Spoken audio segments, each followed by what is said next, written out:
এই সর্ষের শাকগুলো বুনেছিলাম, তো ফুল হয়ে গেছে, তো পুরো গাছগুলোই তুলে নেব।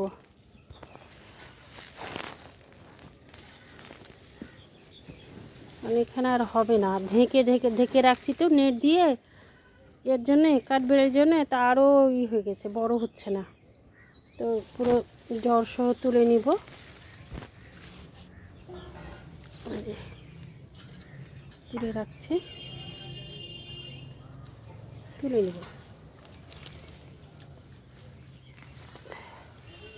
পুরোটা নিব না, আজকে অর্ধেকটা নিব।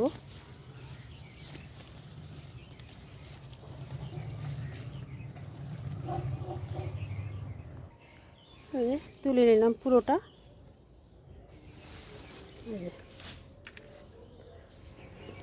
বেছে নিব। এখানে আছে বকচয়, আছে বড় বড় পাতা, এই যে ঢেকে রেখেছি, নাহলে খেয়ে নিচ্ছে। এই যে এই পাতাগুলো খাওয়া যায় সুন্দর করে। এক ঝাঁকা হয়ে গেল, এবার বেছে নিব সব শাকগুলোকে।